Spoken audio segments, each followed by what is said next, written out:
Анау пайғамбарымыздың алып келген нәрсесі в общем 360 градус қой олардың нәрселеріне. 360 градус қой, ты че, оның бүкіл бизнес тоқтап қалайын деп тұр. Бүкіл нәпсінің құмарлығы тоқтап қалайын деп тұр. Бүкіл ана жақтағы болып отқан өздерінше жәннаттары тоқтап қалайын деп тұр ғой пайғамбарымыз. Сен бұл жақта, сен ешкім саған разы емес бұл жерде. Кет жоғал деп. Пайғамбарымыз саллаллаху алейхи ва саллям бір деректері бойынша 10 күн дейді, бір деректері бір ай дейді. 10 күн бойы олардан басқа әрбір қаланың ішіне кіріп, жай адамдардың бәрін шақыруға тырысады. Меккеде пайғамбарымыз саллаллаху алейхи ва саллям жоғалтып алған. Олар жоғалтып алған кезде өте үлкен қорқынышқа кетті. Мұхаммед бір жерге қашып кетті. Ол қашып кетті деген сөз, ол бір жерге барып, бағанағы нәрсесін қол жинап, кейін бізді қиратады. Мұхаммедті іздеңдер ойбай.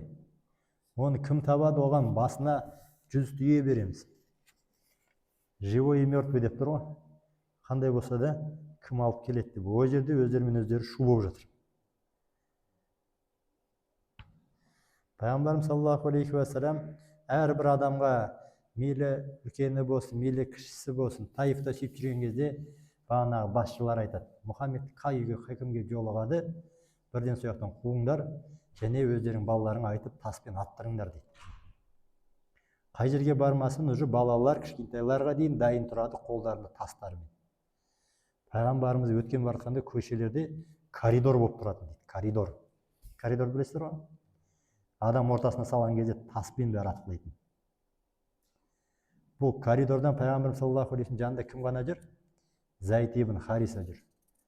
Аналар үлкен кіші тастарды лақтырған кезде Зайд өзінің денесін қорған сақтайды, жабады. Біресе оңынан жабады, біресе солынан жабады. Үсті басына тиіп жатыр. Пайғамбарымызды қуғаны сондай, қаланың ішінен Таифтан атқылаған таспен 4 километр артынан жүріп отырып таспен ұрады. 4 километр артынан жүріп отыр деген жанынан жүріп алып тұрып ат жатыр ғой, жанынан кетіп барады. Зайдтың бір жетінде 1 секунд бір не қалмады дейді, сау жер қалмады дейді. Қан жоса. Зайд болса, менің пайғамбарымды ұрмаңдар, ол Аллахтан жібергеннің елшісі. Менің денемді парша-паршасын шығарсаңдар, шығарыңдар, Расуллахқа тиіспеңдер.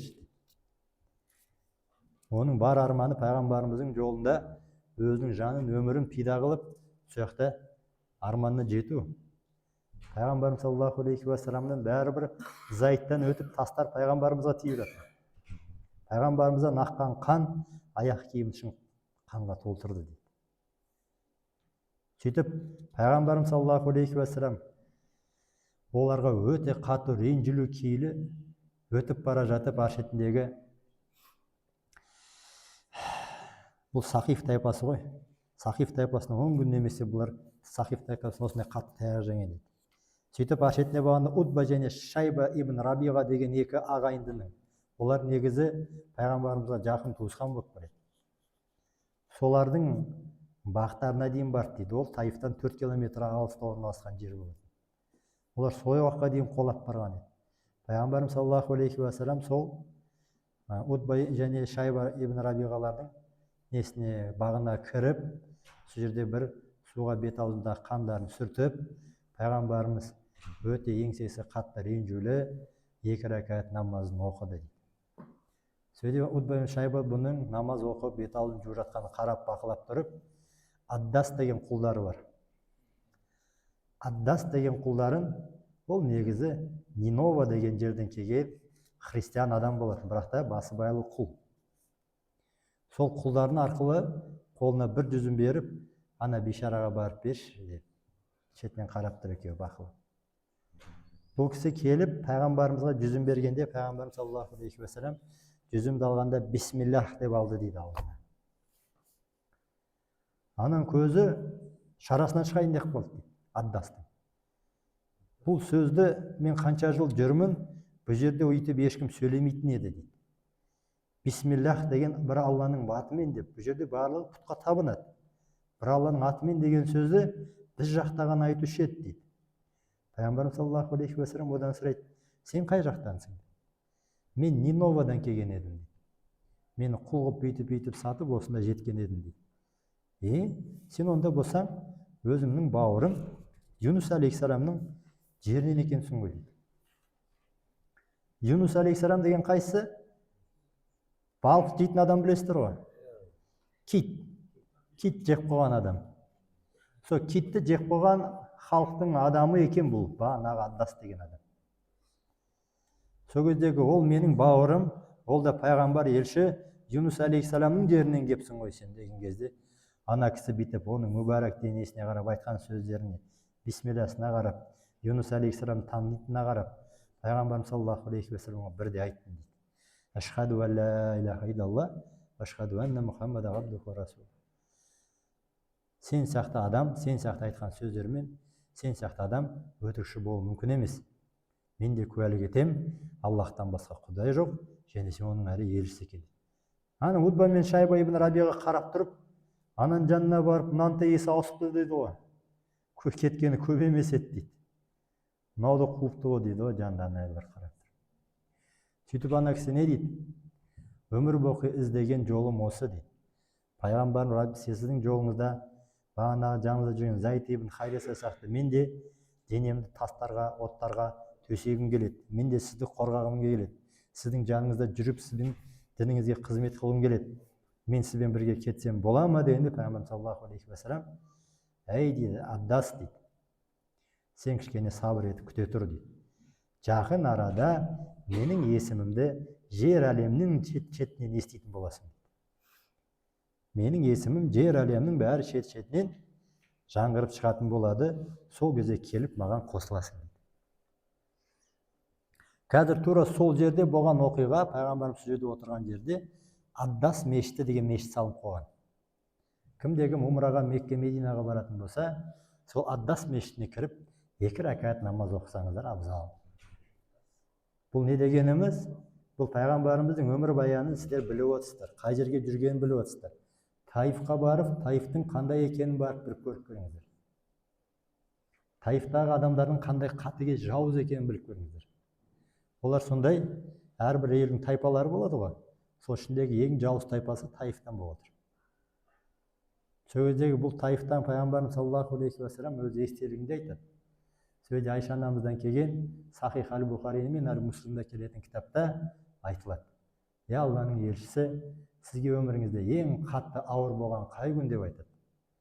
Пайғамбарымыз саллаллаху алейхи уассалам, маған ең қатты ауыр болған күн сенің қауымнан тигізген зардабы еді деп Айша анамыз айтады.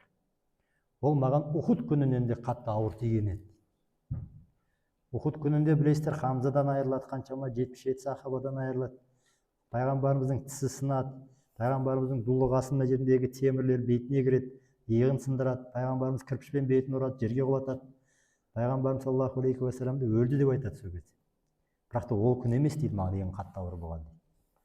Пайғамбарымыз саллаллаху алейхи уассалам осы Таифқа барған күні өте қатты ауыр болған маған. Сол үшін Қарын Салиб деген жерге жеткен кезде пайғамбарымыз саллаллаху алейхи уассалам намаз оқиды. Намаз оқып пайғамбарымыз саллаллаху алейхи уассалам жеткен кезде пайғамбарымыз жанына жындардан бір топ келеді. Пайғамбарымыздың жындар келген 7 не 9 дейді топ жын пайғамбарымыздың Құранын тыңдайды. Бұл Құран тыңдаған Нусайбин жындары болған дейді. Яғни адамдардың біздің ішіндегі еліміз, руымыз бар сияқты жындардың да топтары бар. Олардың да рулары бар. Нусайбин деген рудан келген жындар пайғамбарымыздың Құранын тыңдады. Нусайбин жындары. Нусайбин жындары пайғамбарымызға иман келтіріп, біздің айтып жүрген үлкені іблісіміздің айтқан нәрсесі бәрі өтірік екен. Сенің айтқан нәрсеңіз жүректерімізде иланды. Сенің айтқан хақ тағаланың хақ жолы деп. Пайғамбарымыздан біраз нәрсені үйреніп, өз елдеріне пайғамбарымыз оларға барып осы нәрсені барып таратып, жындарды жақсылыққа шақырыңдар деп.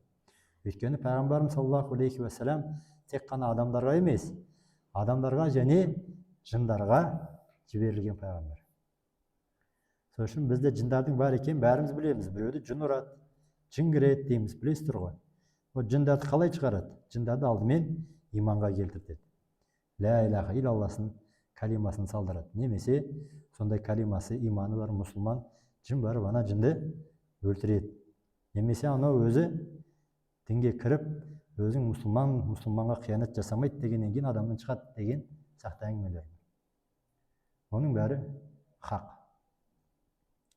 Сол үшін пайғамбарымыз саллаллаху алейхи уассалам осындай қатты қиыншылықта, қатты еңсесі түскен кезде Алла субхана тағала оның осындай еңсесін, осындай адамдардан Таиф, Сақиф руынан осындай қатты азап шеккенін біліп тұрып, арнайы сол кезде бір бұлтты жібереді. Пайғамбарымыз саллаллаху алейхи уассалам бұлттың ішіне қараса, Жабриил алейхиссаламды көреді. Жабриил алейхиссалам жалғыз емес, өзінің шетінен бірге кімді ертіп кепті? Осы таулардың періштесін ертіп кепті. Таулардың періштесін алып келіп, пайғамбарымыз саллаллаху алейхи уассаламға Жабриил сөз бастап айтады. Алланың сүйікті хабибі елшісі. Алла субхана тағала сіздің халқыңыздың сізге не істегенін көрді дейді. Олардың айтқандарын естіді дейді. Сол үшін сізге сәлеммен болсын деп мені және міне осының бәрін естіп тұрған тау періштесін ертіп келді дейді. Тау періштесі пайғамбарымыз саллаллаху алейхи уассаламға амандасып, я Аллахтың